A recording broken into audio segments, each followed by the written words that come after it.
Hello everyone, welcome to लीगम फीगम study with me. आज हम उस सीरीज को कंटिन्यू करेंगे भारतीय साक्ष्य अधिनियम 2023 दी BSA 2023। अगर हम आपने हमारी फर्स्ट वीडियो नहीं देखी है तो आप जाके देख सकते हैं लीगम फीगम पर। आज हम इसमें कवर करेंगे सेक्शन 3 से लेके सेक्शन 8 तक। हमने फर्स्ट वीडियो में बेसिकली सेक्शन 1 और 2 कवर किया था, जिसमें मैंने आपको क्वेश्चंस भी बता दिए थे कि क्या आएंगे। ठीक है, तो मतलब क्या आएंगे नहीं, क्या बन सकते हैं। तो सेक्शन 1 में तो सिर्फ ये चेंज आया था कि एप्लीकेशन हो गया था एक्सटेंट की जगह, और सेक्शन 2 में इंटरप्रिटेशन क्लॉज जो होता था वो डेफिनेशंस में इन लोगों ने कन्वर्ट कर दिया है। अगर आपके पास बेयर एक्ट नहीं है तो हम बेयर एक्ट की इमेज जो है अपनी स्क्रीन पर शेयर करते हैं और या बोर्ड पे समझाते हैं, तो आप उसमें से भी देख सकते हैं। बट जितनी जल्दी आप लोग बेयर एक्ट खरीद लेंगे तो आपको और अच्छा समझ में आना स्टार्ट हो जाएगा।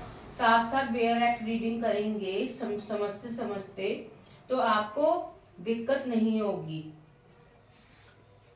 तो सेक्शन 3 क्या है, और मैं आपको बता दूं जो हम सेक्शन 3 से 8 करेंगे वो न्यू लॉ BSA के अकॉर्डिंग करेंगे। New law BSA, Indian evidence से अब हमारा कोई मतलब नहीं है, क्योंकि 1 जुलाई 2024 से हमारा नया कानून लागू होने वाला है। तो सेक्शन 3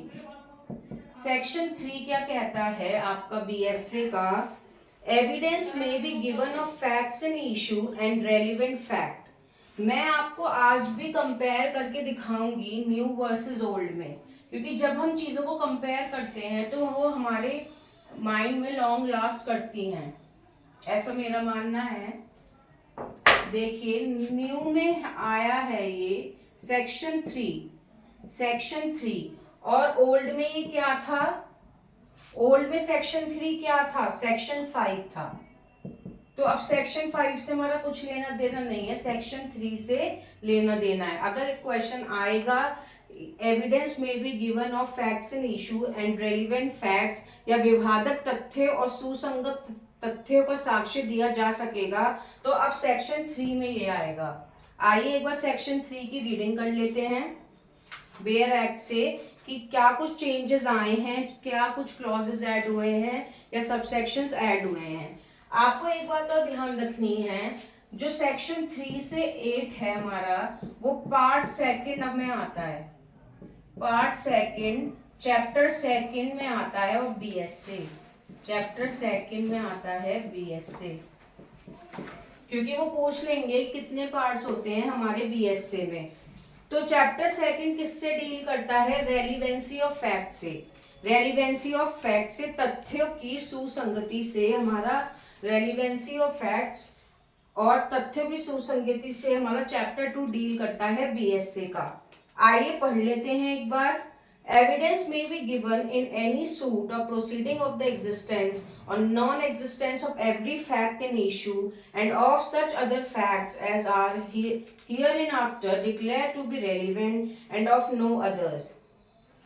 Explanation देखते हैं, फिर मैं हिंदी में बताऊंगी। This section shall not enable any person to give evidence of a fact which he is disentitled to prove by any provision for the law for the time being in force relating to civil procedure. किसी वाद या कार्यवाही में हर विवादक तथ्य के और ऐसे अन्य तथ्यों के जिन्हें अस्मिन पश्चात सुसंगत घोषित किया गया है, अस्तित्व और अनास्तित्व का साक्ष्य दिया जा सकेगा, किन्हीं अन्यों का नहीं।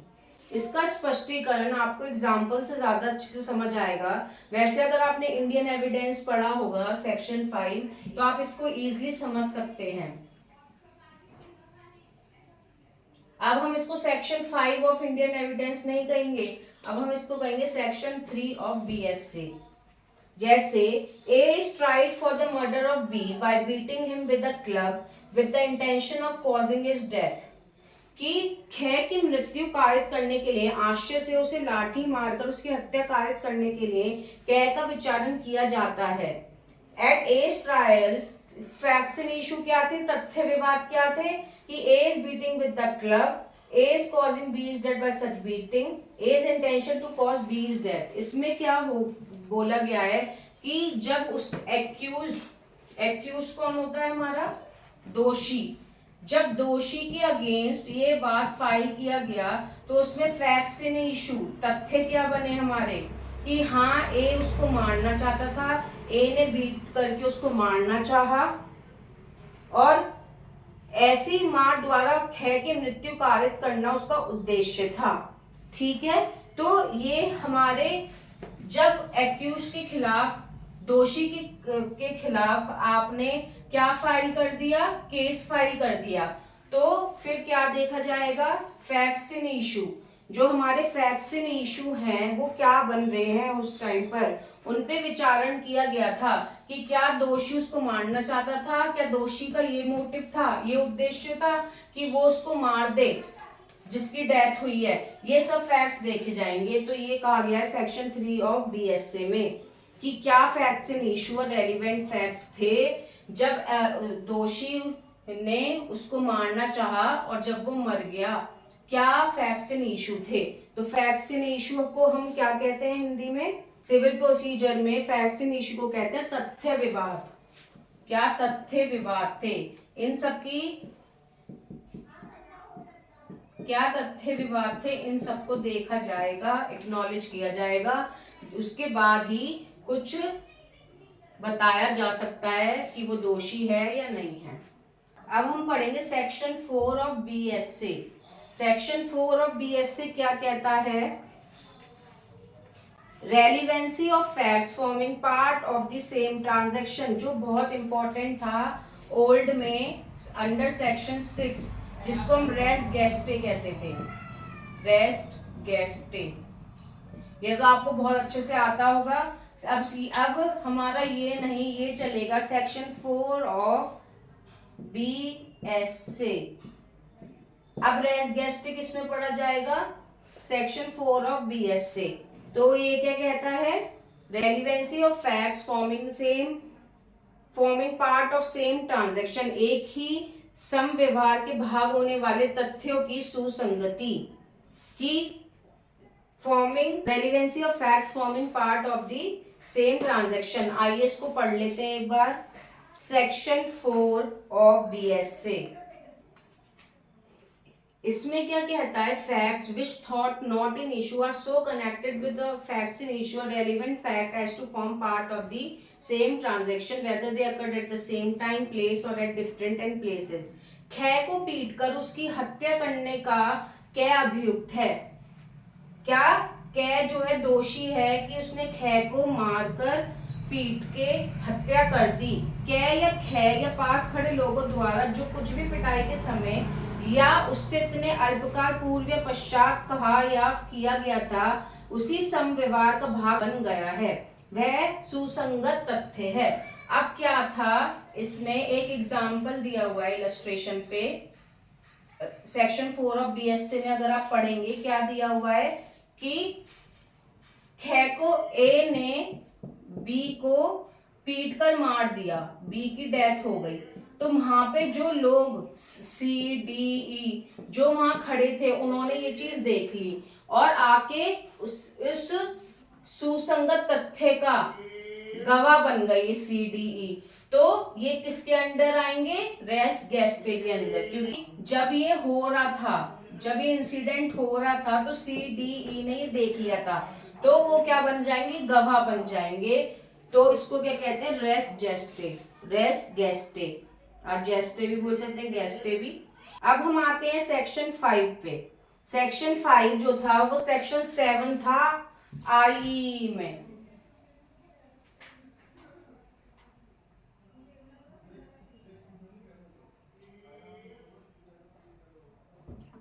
सेक्शन 5 तो बीएसए का है, सेक्शन 7 था आईई का।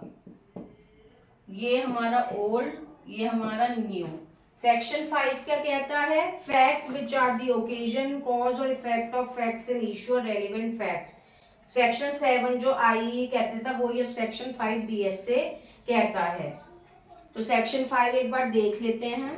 सेक्शन 5 कहता है the question is whether A robbed B, the fact that shortly before the robbery B went to a fair with money in his possession, that he showed it और mention the fact that he had it to third person are relevant. ठीक है, प्रश्न ये है कि क्या ख ने ख को लूटा, क्या ए ने बी को लूटा। ये तथ्य सुसंगत है कि लूट के थोड़ी देर पहले ख अपने कब्जे में धन लेकर किसी मेले में गया। तो अगर वो जो है ओकेजन, इफेक्ट और आपका मोटिव तथ्य जो विवादक तथ्य सुसंगत तथ्यों के प्रसंग हेतु के परिणाम के हैं, तो क्या खिलाया जाएगा? Facts which are the occasion, cause और effects of fact and issue.